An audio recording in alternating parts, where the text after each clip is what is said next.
পিতৃবিহীন পুত্ৰীৰ এক আধৰুৱা অনুভৱ। কথা নীলাক্ষীনাথ।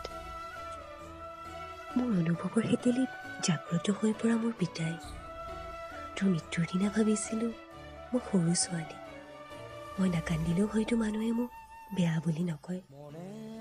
বহুতৰ মাজত কান্দিবলৈ মোৰ লাজ লাগিছিল, হয়তো বুজিব পৰা নাছিলোঁ তোৰ এটি এটি উশাহৰ মূল্য।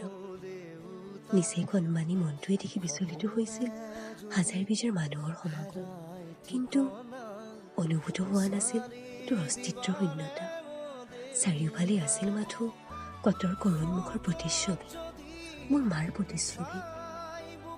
কণমানি মনটি আজি ডাঙৰ হ'ল পিতাই, ডাঙৰ মনটি বিচাৰি চলাত কৰে তোৰ দৰে মৰমৰ পিতৃ এজন।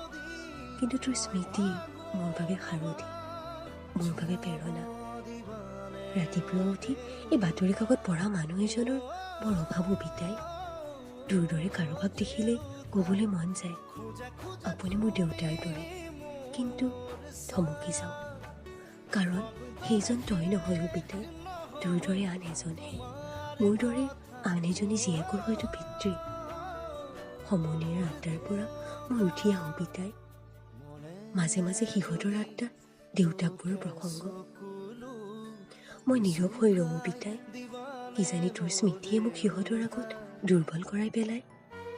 ইমানৰ যে কিমান কথা, কোনোজনীয়ে বোলে দেউতাকক ভয় কৰে, কোনোজনীৰ আকৌ দেউতাকৰ কাপোৰৰ কথা, কোনোজনী দেউতাকৰ কষ্টবোৰৰ অনুভূতিৰ প্ৰকাশ। মই কি ক'ম পিতাই? ময়ো ক'ব পাৰিলোঁ হয় তোৰ স্কুটাৰৰ আগত থিয় হৈ ৰোৱা সেই দিনবোৰৰ কথা, তোৰ মূৰত আঙুলিৰে হাত বোলাই থাকোঁতে ভাগৰি পৰা মোৰ হাতখনৰ কথা, তোৰ পিঠিত উঠি জোলনা খেলাৰ কথা। কিন্তু মই ৰৈ যাওঁ, কিজানি সিহঁতবোৰে মোক পুতৌ দৃষ্টিৰে চাই। মই কাৰো পুতৌ হ'ব নোৱাৰোঁ পিতাই, তোৰ স্মৃতিবোৰ বুকুত বান্ধি নিজক সদায় প্ৰস্তুত কৰি ভাবোঁ মোৰ কাষত তোৰ ছাঁ যেন সদায় আছে। ধন্যবাদ।